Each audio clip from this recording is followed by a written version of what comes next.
Hello everyone, Jonathan Casey here with Mercury's Messenger Astrology, here to talk about February 4th, 2020. So what do we have going on today? Well, we have the moon in Gemini trining the sun in Aquarius. We also have Mercury in Pisces sextile to Uranus in Taurus. So Gemini and Mercury are connected. Mercury rules Gemini, and Uranus rules Aquarius, and that's where we have the sun and moon today. So there's a lot of energy going on with those planets, with that, with those aspects. So the other thing we have going on is the moon will oppose Mars later on. So let's take a look at the chart and see what that's about. So here we have the sun at 15 degrees Aquarius with the moon at 15 degrees Gemini. And we have Mercury almost at 2 degrees. I'd imagine he moves quick. He is starting to slow down. I believe he just moved into his shadow period, but he's still moving fairly quick right now. I'd imagine he'd hit 2 degrees today, and he's within 1 degree orb anyhow of Uranus, who's almost at 3. However, Uranus moves really slow. So basically what I feel this is kind of about is some shocking insights, some deep intuition, forward thinking kind of energy, a new vision, maybe coming in by a message, or something, might be taking place here on the 4th. Everything could work a day or two, give or take a day or two. So it could happen the day before or the day after, but it feels like to me, especially with the moon opposing Mars on the 4th here, I feel like Mars, that opposition, because the moon rules intuition, right? And Gemini, or Mercury, is about the mind and how we think, and Uranus is the higher mind, a higher octave of Mercury. Aquarius and Gemini both being air signs, which is about I think, and so our minds are really active. The light from the sun shining onto the moon, giving us that intuition, making what our minds are thinking more clearly, and then opposing Saturn, opposing Mars, is calling us to, it's a challenging aspect, the opposition, but it's calling us to move forward with this action.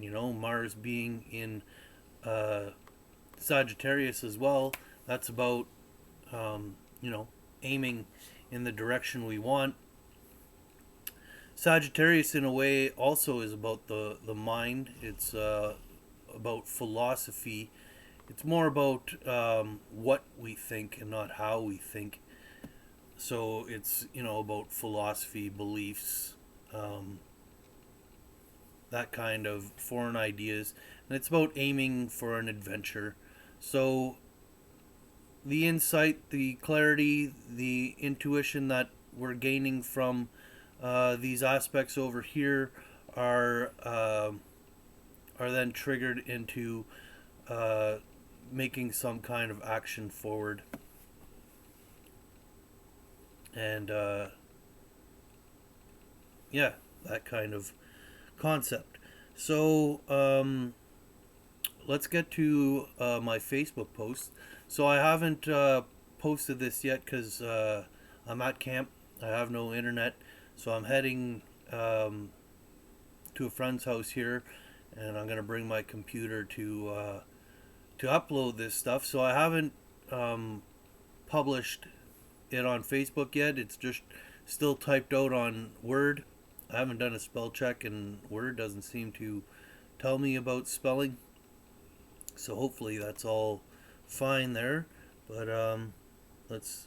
This is the card picture, anyways.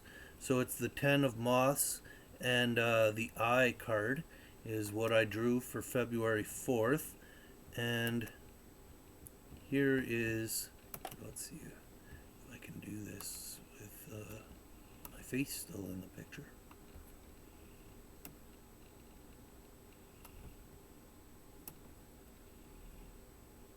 There we go. Okay, so February 4th, 2020, the Ten of Moths and the Eye card.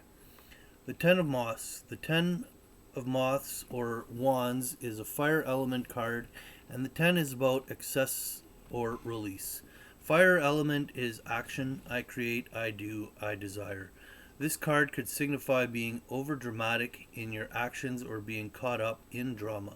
This card could also mean that you need to wrap up and complete a certain project, or the time has come to release this uncompleted project and move on. The Eye, the all-seeing eye, the third eye, vision, clarity, focus, insight, intuition, psychic ability.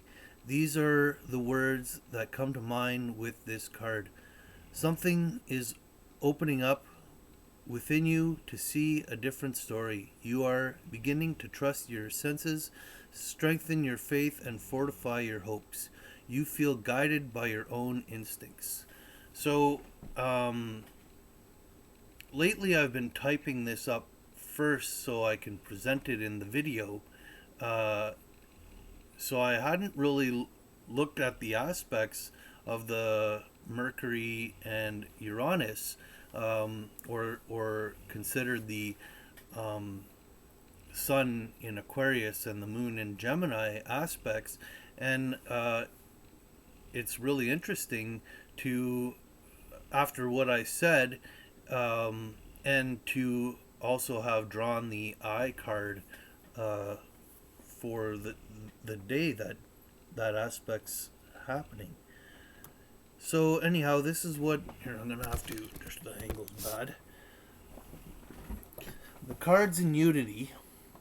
Drama may have been unsettling lately, being caught up in matters which are not your own.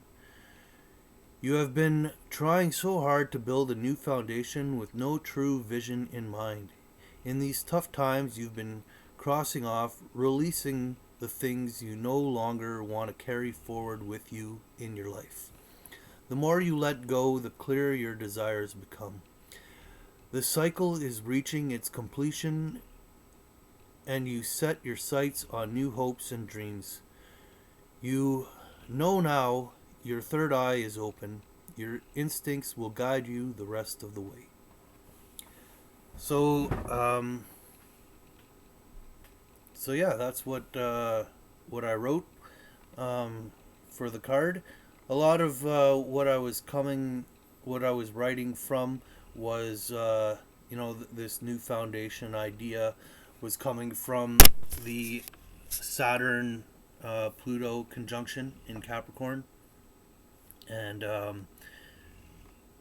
I wrote basically of my own experiences here over the winter as of late, having a lot of some drama in my life, which really, like, I'm not a dramatic person.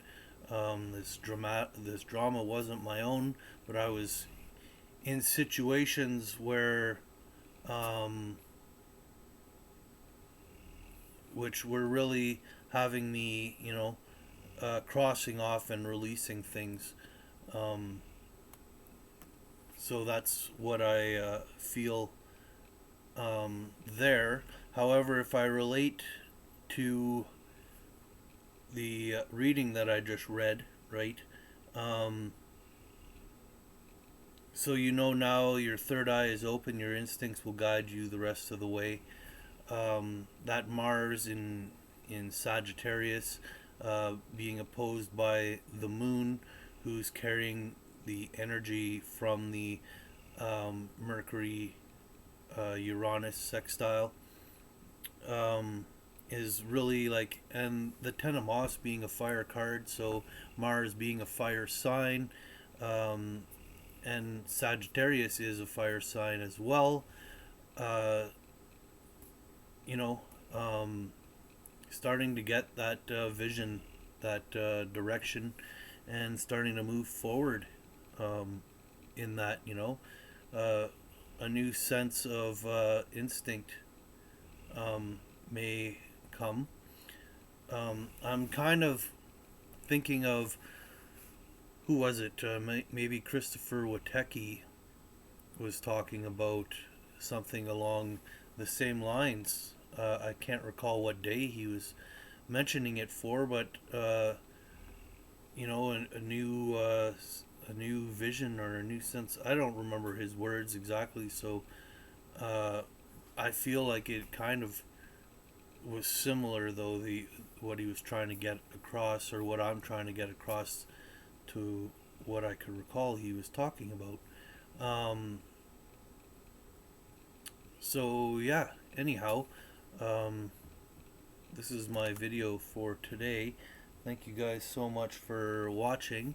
I'm gonna cut it short so I can, well, not cut it short, but I always have a hard time saying see you later to my audience, because I appreciate you guys so much, and I want to make sure that I'm getting that across to you guys at the end of every video. So thanks again. See you guys tomorrow. Bye now.